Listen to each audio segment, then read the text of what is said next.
एक साल बीत गया, आ गए आप लोग, कैसे हैं?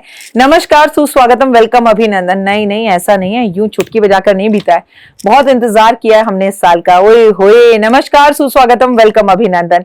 मैं हूं आपके साथ आपकी अपनी होसन दोस्त डॉक्टर वायरा की। लो जी, बुद्ध पूर्णिमा आ गई। अच्छा, दसो तो अनु याद नहीं है? अरे भाई, इसी दिन तो हमने 100 सेर का दान शुरू किया था। आज हमें अपने 100 सेर के दान को संपूर्ण करना है। हमने मीठे से शुरू किया था और आज कोई भी मीठी चीज जो अभी तक आपने दान नहीं की है, उसी से इस दान को हमें संपूर्ण करना है। अच्छा, आप लोगों में से अगर कुछ लोग ऐसे हैं जो अभी अभी इस परिवार का, इस संसार का हिस्सा बने हैं, तो मैं बता दूं, आपका स्वागत, अभिनंदन है। आपके साथ मैं हूं आपकी अपनी होस्ट दोस्त डॉक्टर वायरा की। सबसे पहले हमेशा की तरह बिलीव इन कर्मा।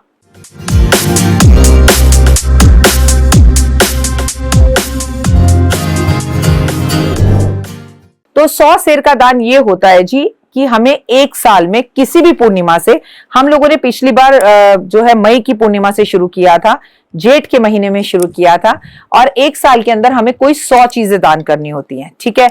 और इसकी एक कंडीशन होती है कि वो 100 चीजें 1 किलो ही होनी चाहिए और 100 ही होनी चाहिए, ठीक है। तो पूजा और अन्नू के पास बहुत सारे कॉल आए, जी हमारी तो 100 चीजें कब की हो गई, हम 100 से ज्यादा कर सकते हैं। तो ऐसा नहीं होता है। तो कईयों के कॉल आए, हमारे तो बीच में ही छूट गई, हम कर ही नहीं पाए। तो कईयों के कॉल आए, हमने कितनी की थी हम भूल ही गए। तो बहुत तरह के लोग हैं, हम कौन होते हैं करने वाले, और हमारी औकात ही क्या है। ईश्वर जो है वो करवाने वाला होता है।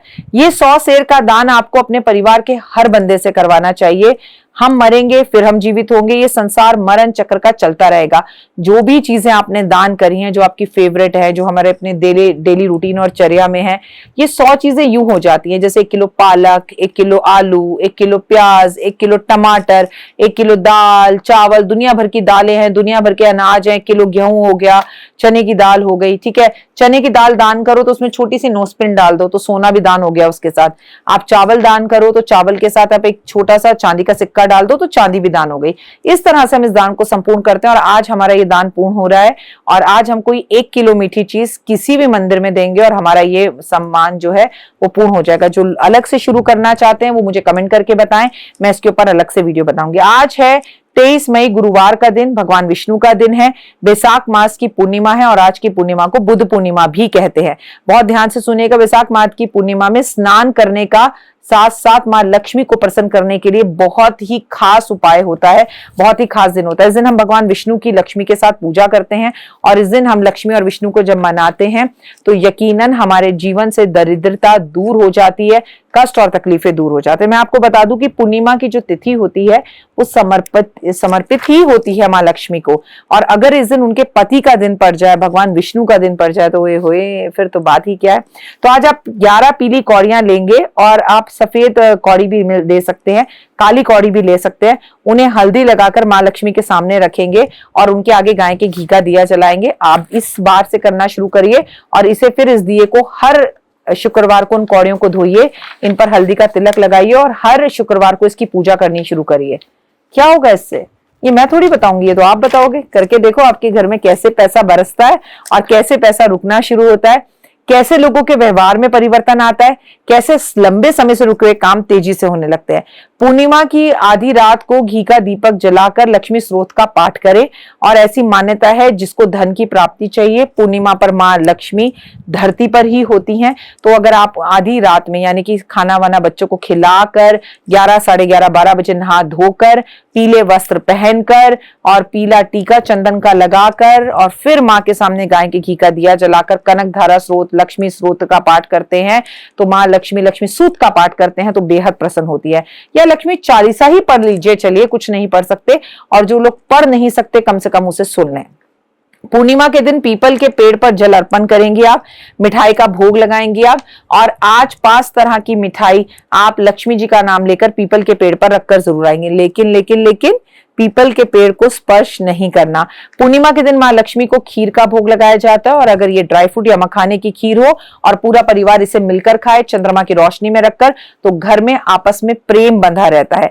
आज आपको कनकधारा स्रोत, श्री सूक्त का पाठ, विष्णु सहस्त्र नाम का पाठ करना चाहिए, या ब्राह्मण से कराना चाहिए। और ओए होए, अगर आज के दिन आपने कहीं इतनी खूबसूरत बुध पूर्णिमा है, आज भगवान बुध का जन्मदिन भी है। अगर आप ये सब उपाय कर लेते हैं, भगवान गुरुवार का भी दिन है, भगवान विष्णु का भी दिन है, और अगर आप हवन कर लेते हैं तो जितना बड़ा कर्जा भी आपका क्यों ना हो, 1 वर्ष में वो कर्जा उतरता है। अगर कर्जे में आप डूबे हुए हैं, चाहे आपका कर्जा उतर नहीं रहा, तो चांदी का एक सिक्का लेकर उसे एक कटोरी में रखें और उसमें गुलाब जल भर ले, और गुलाब जल भर के उसे मां लक्ष्मी के समक्ष रख दे।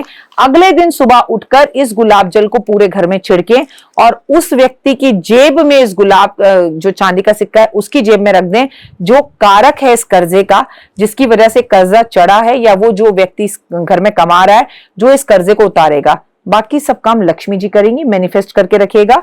तुम्हें बहुत ताकत और शक्ति आ गई है, पूरी यूनिवर्स तुम्हें पैसे की बारिश कर रही है, पैसा बरस रहा है छप्पर फाड़कर, और हमारे घर के सारे सपने पूर्ण हो रहे हैं। बैसाख की पूर्णिमा में ब्राह्मणों को दान करने का भी विशेष महत्व है। इस दिन आप 5-7 ब्राह्मणों को भोजन कराएं, या उन्हें कम से कम वस्त्र जरूर दें, चीनी दें, गुड़ दें, मटका भरा हुआ दें, खरबूजा दें, आम दें, तरबूज दें, तो भगवान की और मां लक्ष्मी की अति कृपा होती है। आपको वैशाख की पूर्णिमा पे सुबह जल्दी उठकर आपको स्नान वगैरह कर तांबे के लोटे में जल भरकर उसमें थोड़ी सी हल्दी डालकर अपने घर के मुख्य दरवाजे पर जरूर डालना चाहिए कि लक्ष्मी जी आपके आने के लिए मैं अपने आंगन को धो रहा हूं या धो रही हूं, और उसके बाद आपको वहां रंगोली बनानी चाहिए, इससे लाभ होता है। पूर्णिमा के दिन आपको अविवाहित लड़का और लड़कियों को आपको वट वृक्ष पर जल अर्पण करना चाहिए और अपने विवाह के लिए कामना करनी चाहिए। और अगर आपको विवाह की कामना नहीं करनी है, आप अभी अभी कॉलेज से निकले हैं और आपको जॉब चाहिए, तो भी आपको वट वृक्ष की पूजा करनी चाहिए, जिससे पूर्णिमा पर आप अगर उसकी परिक्रमा करते हैं, वहां जल अर्पण करते हैं, वहां दिया जलाते हैं वट वृक्ष पर, तो आपको नौकरी भी जल्दी मिलती है और विवाह भी जल्दी होता है। पूर्णिमा के दिन लक्ष्मी मां को इत्र, खुशबू, गुलाब के पुष्प अर्पण करना, कमल का पुष्प अर्पण करना, इससे मां लक्ष्मी बहुत खुश होती हैं। और केसर का तिलक भी उन्हें जरूर लगाइए। पूर्णिमा वाले दिन शिव पर कच्चा दूध अर्पण जरूर करें और शिवलिंग के पास गाय के घी का दिया भी जलाएं। 1 कटोरी घी शाम के टाइम पे गर्म करके उसे हल्का ठंडा करके, जिससे भगवान को कष्ट ना हो, ओम नमः शिवाय का जाप करते हुए महादेव पर शाम के टाइम अर्पण कर आने से अचानक से बहुत सारे धन की प्राप्ति होती है और गुड न्यूज़ मिलती है। अगर किसी तरह की मानसिक परेशानी से आप छुटकारा पाना चाहते हैं, तो पूर्णिमा वाले दिन शाम को चंद्रदेव को प्रणाम कर चंद्रमा की रोशनी में बैठकर भोजन करें। हो सके तो चंद्रमा की रोशनी में बैठ के स्नान करें, हो सके तो चंद्रमा के मंत्र जाप करें, हो सके तो चंद्रमा के सामने मोती की माला पर बैठकर ओम नमः शिवाय का जाप करें। कष्ट और तकलीफें दूर होंगी। अगर आपके बच्चे सफलता नहीं पा रहे हैं, पढ़ाई लिखाई नहीं करना चाहते, तो पूर्णिमा वाले दिन आप अपने बच्चों को एक काम जरूर करें कि भागवत गीता के श्लोक पढ़कर सुनाएं या भागवत गीता का महत्व बताएं, और वो भी चंद्रमा की रोशनी में चंद्रमा के पास बैठकर चंद्रमा को मोर पंख दिखाकर वो अपने बच्चों को तोहफे में या गिफ्ट में भी आप दे सकते हैं। अगर आप खुद अपना घर बनाना चाहते हैं लेकिन किसी कारणवश से आपका घर नहीं बन रहा, तो पूर्णिमा वाले दिन भगवान श्री के आगे घी का दीपक जलाएं और उनके उसमें 5 लौंग और 5 इलायची डाल दें और अपने घर की कामना प्रभु से करिए कि प्रभु मेरा घर बन चुका है और आप मेरा घर बनाने में मेरी मदद कर रहे हैं, तो यकीनन आपका घर बनेगा। मैं आपको बता दूं कि पूर्णिमा है और बुध पूर्णिमा है। अपने अंदर डर को खत्म करना है तो आपको पहले अपने आप के अंदर की गंदी आदतों को खत्म करना पड़ेगा, और बुध पूर्णिमा पर आप कुछ ऐसे काम कर सकते हैं। मैं आपको बता दूं कि बुध पूर्णिमा वाले दिन राशि अनुसार क्या उपाय करें, ये मैं अब आपको बता रही हूं, क्योंकि बुध का भी महत्व तो है। अगर आपकी मेष राशि है तो मैं आपको यहां पर बता दूं कि मेष राशि वाले आपको बुध की कोई भी मूर्ति, प्रतिमा या स्टैचू आपके घर पर नहीं है, तो इस बार आप जरूर लेकर आए और उनके सामने पूरे वर्ष गुलाब की अगरबत्ती चलाएं। वृषभ राशि वालों, मैं आपको बता दूं, अगर आपके घर में कोई भी बुध की तस्वीर, मूर्ति या स्टैचू नहीं है, तो आप भगवान विष्णु को कैसे प्राप्त कर सकते हैं। बहुत अच्छा दिन है, आज पूर्णिमा है, आज गुरुवार का दिन है, तो बुध की एक मूर्ति, तस्वीर या कोई भी चीज खरीद कर लाए और पूरे वर्ष आप भगवान के समक्ष जो है अगरबत्ती जलाएंगे, और वो भी चंदन की। अगर मैं बात करूं मिथुन राशि की, तो मिथुन राशि वालों, अगर अभी तक आपके घर में बुध की कोई मूर्ति, पूर्णिमा, आपकी कोई भी प्रतिमा नहीं है, तो मूर्ति, तस्वीर या आप प्रतिमा लेकर आएंगे। सभी राशियों को लानी है और मिथुन राशि वालों को भगवान के समक्ष केवड़े की अगरबत्ती या इत्र उन पर अर्पण करना है और थोड़ी देर उनके सामने बैठकर अपनी विशेष को मैनिफेस्ट करना है। अपनी उंगली को इस उंगली से, अंगूठे को उंगली से मिलाकर, और आप भगवान बुध के सामने बैठकर जो भी मांगेंगे वो निश्चित रूप से आपको जरूर मिलेगा। अगर आप अगली राशि की बात करें, कर्क राशि, और कर्क राशि की अगर मैं बात करूं तो आप बुध पूर्णिमा वाले दिन बुध की तस्वीर या मूर्ति लाकर भगवान के समक्ष आपको केसर का तिलक लगाकर केसर की अगरबत्ती लगानी है या केसर का उन्हें इत्र लगाना है। अगर मैं सिंह राशि की बात करूं तो सिंह राशि वालों, आपको भगवान को गुलाब का एक पुष्प अर्पण करना है। ये आपको केवल आज से शुरू कर पूरे साल करना है और अपने जीवन में परिवर्तन देख लीजिएगा। थोड़ी देर भगवान के सामने बैठ के मैनिफेस्ट करना है और उनके सामने गुलाब की अगरबत्ती लगानी है। अगर मैं आगे बात करूं कन्या राशि की, तो कन्या राशि वालों, पिस्ता की अगरबत्ती का फ्लेवर आपको बाजार में मिलेगा और उसका आपको इत्र भी मिलेगा, वो भगवान को लगाएं। आगे बढ़ते हैं और हम तुला राशि की बात करते हैं तो तुला राशि वालों, आपके लिए बहुत अच्छा होगा कि आप भगवान को रोज वाटर जो है वो भगवान को से स्नान कराएं, उनकी एक प्रतिमा लाकर, या रोज वाटर की अगरबत्तियां बाजार में आती है वो अगरबत्ती उनके आगे लगाएं, या उनका पानी ही भरकर भगवान पर थोड़ा थोड़ा छिड़कें। बुध पूर्णिमा से शुरू करें और पूरे वर्ष करें तो आपका जीवन बदल सकता है। आगे बढ़ते हैं और अगली राशि की हम बात करते हैं वृश्चिक राशि वालों, आज के दिन आप भगवान के लिए बहुत ही अच्छा हो कि केवड़े का जल अर्पण करें या केवड़े का इत्र भगवान पर अर्पण करें तो आपकी मनोकामना सब पूर्ण होगी। आगे बढ़ते हैं और रोजमेरी का आपको इत्र या परफ्यूम इस्तेमाल करना है। बात कर रहे हैं धनु राशि की। धनु राशि वालों, आप रोजमेरी का इत्र, परफ्यूम या अगरबत्ती भगवान के समक्ष लगाएं तो आपकी सभी मनोकामना पूर्ण होगी। अगर हम बात करें मकर, कुंभ और मीन राशि, तीनों को के ऊपर शनि की सारस्वती चल रही है और तीनों के तीनों को चंदन की अगरबत्ती या चंदन का इत्र भगवान के समक्ष अर्पण करना है, लगाना है और अपनी मैनिफेस्ट करनी है विशेष को। लेकिन बुध पूर्णिमा पर आपको एक बात याद रखनी है कि अगर आपने लाइफ में आगे बढ़ना है तो आपको निश्चित ही रूप से ये मानना पड़ेगा कि आपको हर हाल और हर कीमत के अंदर भगवान को बुध पूर्णिमा पर भगवान की एक तस्वीर मूर्ति लाकर रखनी है। ऐसा पूजा मुझे बोल रही है कि मैंने वृश्चिक राशि के बारे में नहीं बताया।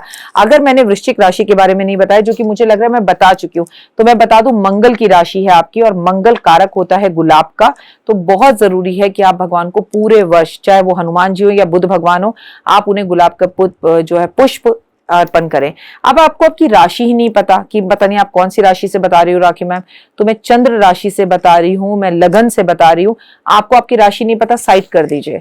मैं कह रही हूँ आप किसी भी राशि, किसी भी लगन के हैं, बुध की मूर्ति या प्रतिमा आपके घर में जब तक नहीं होगी, आपके घर में धन धान्य वैभव नहीं आ सकता।